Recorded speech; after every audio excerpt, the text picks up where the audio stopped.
8 things you didn't know about Masjid Al-Aqsa. There can be only one choice for the world's most contested area of land, and that is Masjid Al-Aqsa in Jerusalem. It is no exaggeration to say that for thousands of years, people have been dying for control over it. For Muslims, it holds a very important place in our heart.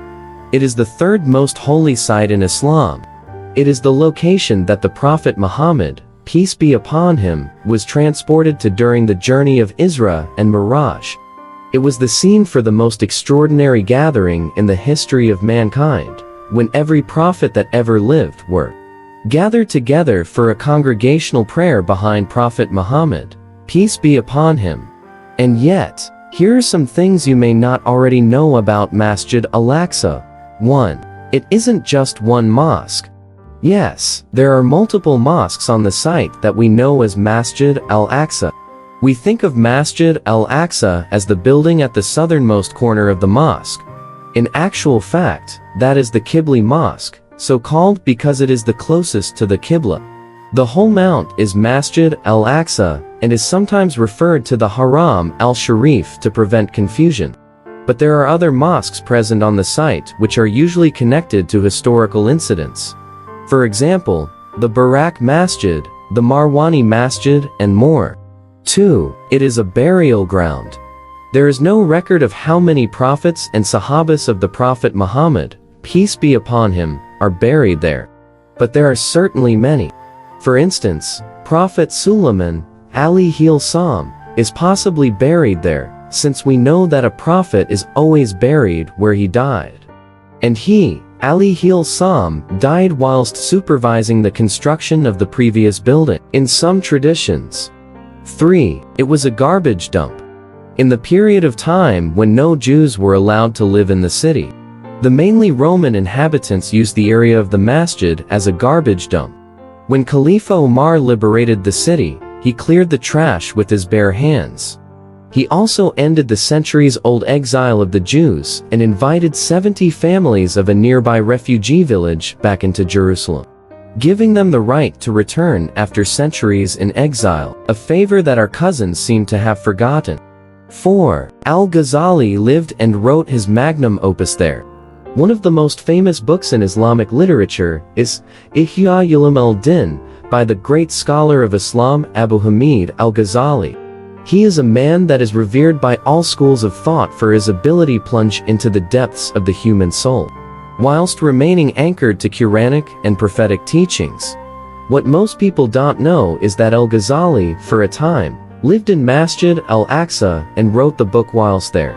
A building in the masjid marks the site of his old room. 5. It was used as a stable, palace, and execution chamber. When the first Crusaders took Jerusalem, they found the majority of the Muslim population locked up in Masjid Al-Aqsa. They slaughtered roughly 70,000 of them and then converted the Qibla Masjid into a palace, the Dome of the Rock into a chapel, and the underground chambers into a stable. Muslims who survived the initial massacre were later crucified on a large cross placed near the center of the masjid. This was the only cross that was broken by the Salahuddin. The base of the cross can still be seen there today. Picture above. 6. It had a legendary mimbar. Nuruddin Zengi, one of the greatest heroes in the history of Islam, had a special mimbar pulpit, built to be installed in Masjid Al-Aqsa when it would be eventually retaken from the Crusaders. You have to admire his supreme confidence. This mimbar was not only beautiful, but it was made without using a single nail or lick of glue. Sadly, Nuruddin did not live to see victory, but his protege Salahuddin fulfilled the wish of his teacher, and after liberating Jerusalem for the second time in the history of Islam, installed the mimbar.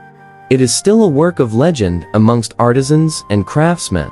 Unfortunately, this mimbar did not survive the events described in point 8. 7. The Dome of the Rock used to look very different.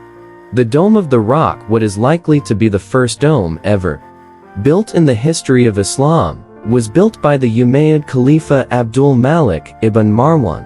It started life wooden, with either a brass, lead, or ceramic cover. But almost 1,000 years later, during the reign of the Ottoman Khalifa Suleiman the Magnificent. The distinctive gold layer was added to the dome along with the Ottoman tiles to the facade of the building. 8. It has been burnt down.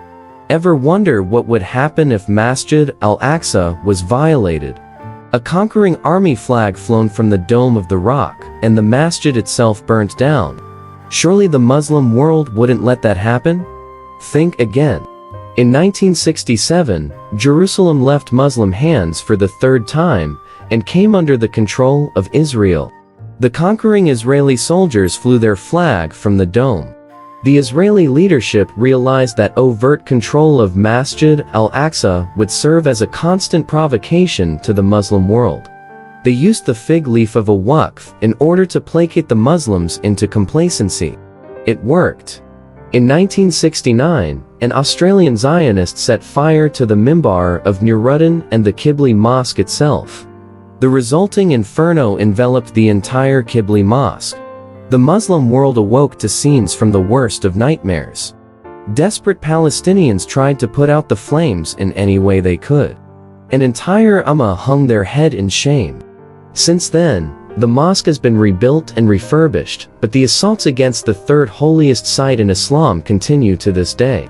Excavations undermining the foundations of the entire mosque, unauthorized visits, and daily threats to rebuild the old temple are all currently underway. Masjid Al-Aqsa still waits.